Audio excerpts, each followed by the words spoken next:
So let me begin with a confession.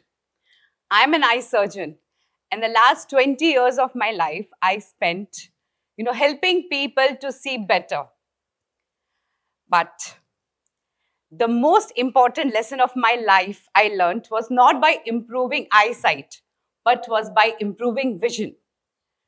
Eyesight is what we see with our eyes, but vision is what we see with our minds. And life changes, not when eyesight improves, but when perspective changes.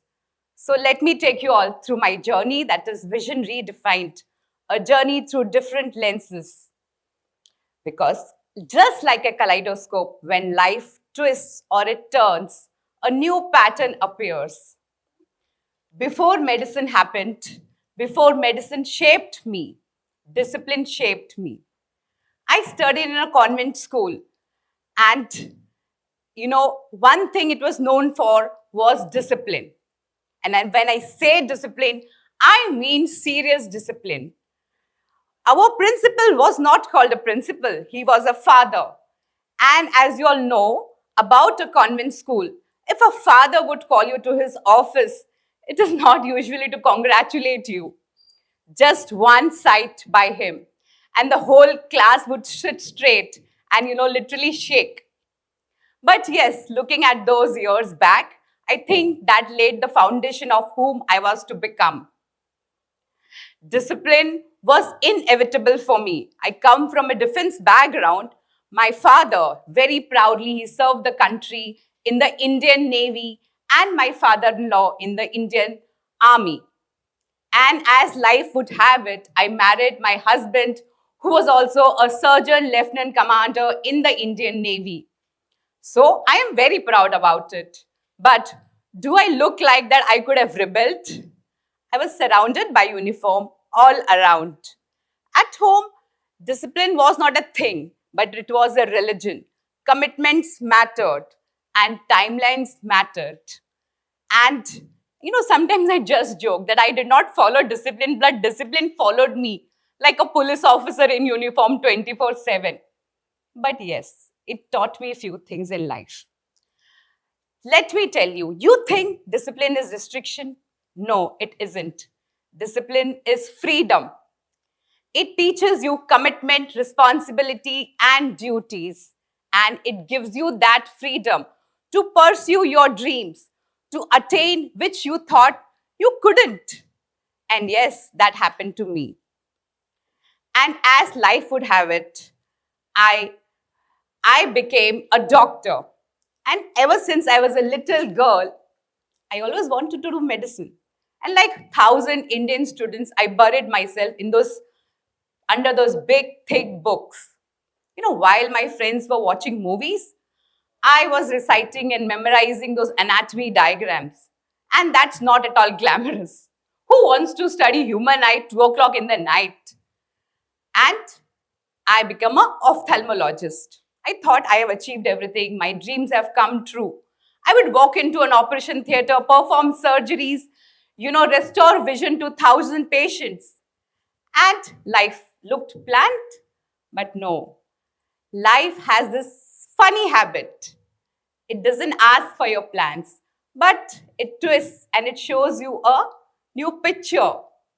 I became a mother. And motherhood, it's the most difficult thing in the world, let me tell you. Not a doctor, not a CEO, but a mother. No medical profession, no medical degree, no leadership courses can prepare you for a newborn baby. A toddler can negotiate even a better than a corporate CEO. And they ask you questions, man, 17 times in a minute. Why? Mama, kyo? And they want answers fast. And they are very smart. But motherhood taught me this valuable thing. Success is not about having everything perfectly planned for you, but it's about playing with imperfections. There were days that I would not be able to attend my surgeries, and I had to walk out of a busy OPD because my children needed attention. I asked myself, am I doing enough? Am I doing enough for my family? Am I doing enough for my patients. And then I realized this, that yes, society, it puts women into this bracket of choosing one thing: family or career, empowerment or children, leadership or compassion. But why? Why should we put into that bracket? As women, aren't we multitaskers? So I didn't want to hear that. And life went on. I I founded my own hospital and my clinic. I became a medical director and I walked into leadership roles. But leadership also taught me a lot of valuable lessons. People think that leadership is all about having all the answers, having the right answers, but it isn't. What is leadership? It is about having that courage, that dare to ask those difficult questions. As doctors, we are always focused on curing diseases, but sometimes we fail to understand few things.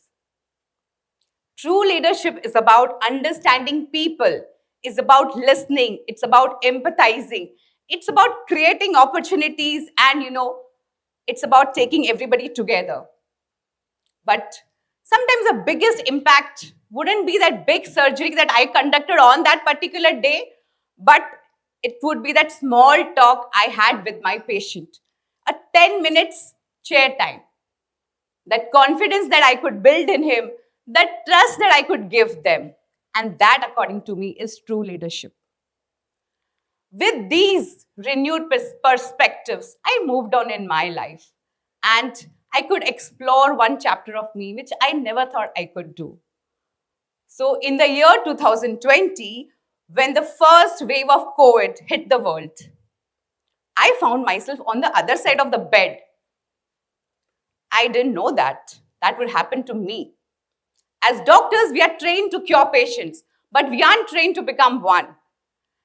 And COVID struck me. I contracted COVID because of one of my patients. My both lungs got involved. I was hospitalized, was put on steroids therapy. And that moment when the millions of people in the world were undergoing just three things: fear, uncertainty, and isolation. I was away from home. In those days, nobody knew how dangerous this virus is.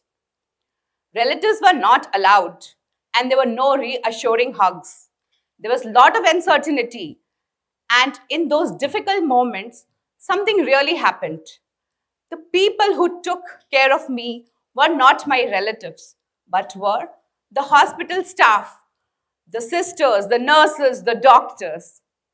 And that difficult moment, something moved inside me. I started asking myself questions. What's the sole purpose of my life? And what do I really want to do after I'm COVID free and I move out of this hospital? That pause in my life, it made me realize, and it opened some unforgettable chapters of my life. Back in the college days, I was this girl who would organize events, take part in social activities, cultural activities, and also started a fashion show for my medical college. I was this eager kid. I loved the creativity, the confidence that came from the stage. And through the different phases of my life, the medical career, the motherhood, the leadership, and all those things, that part of me had taken a backseat. COVID reminded me that life is fragile and there is uncertainty about tomorrow. But dreams, they do not have an expiry date. So, children, I did move out of the hospital completely COVID free with renewed lungs and also with a new perspective, with the determination to explore that part of me. Have you ever seen a kaleidoscope? It has small pieces, but the pieces do not change. The perspective changes and a new pattern appears. Life is exactly the same. It is the same person. The mother is here. The doctor is here. The leader is here. The woman who dreamt is here. Nothing changed. What changed was the way I looked at myself, and that changed everything.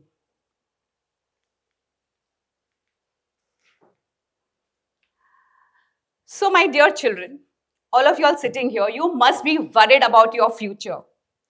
You think you must decide today of whom you will become tomorrow. A doctor, engineer, entrepreneur, artist, a politician, a leader, a CEO. Let me tell you a secret. Why can't you be so many things? You're not a job title, you're not a percentage, you're not an exam result, but you are a collection of possibilities. At every stage of your life, you'll find a newer version of you. The world will put labels, but don't let the world put limitations. Because every new chapter has a new story. And about myself, I found another perspective. Today, I have my life in two parallel worlds. I'm a full-fledged ophthalmologist working for hours in my OPD, taking care of my hospital, my clinic, performing surgeries. At the other end, I perform events, I walk in the fashion ramps. I am a model, a mother, a doctor. I'm playing all the roles. Some of my proud moments or closest moments are when my dreams like walking for some very famous fashion weeks came true. I contested for Mrs. Universe abroad in South Korea with 110 countries and I was a winner. And very few moments are very close to my heart is when I could encourage my own fellow ophthalmologists in our country to walk for various fashion shows that I had organized, and they could also explore their glamorous side. Because I believe that confidence and self-expression and creativity, it does not belong to one profession. A doctor like me can be a creative person. A scientist can be a dreamer. An engineer, he can be an athlete. Some people, they ask me often, Doctor, what according to you is perfect vision? Today, my answer is very different. Perfect vision is not saying 6 by 6. Perfect vision is not saying 6 by 6, but perfect vision is seeing clearly the world and the future. It is seeing many possibilities where others sees limitations. It is seeing growth in failure. So, redefine your vision. Today, I stand in front of you all not as an ophthalmologist, not as a mother, not as a medical director, not as Mrs. India or Mrs. Universe, but as a proof that life is not a straight line. It is like a kaleidoscope. Every twist will show you a new pattern. And every challenge will show you a new perspective. And every reinvention will show you a new version of you. So, when life doesn't go according to you all, don't stop. Just take a pause and just twist the kaleidoscope. Look again. Redefine your vision. A very beautiful picture might appear and will appear because you have dared to look differently. And just last month, I have submitted Annapurna Base Camp and I am just 48. Thank you so much and namaste.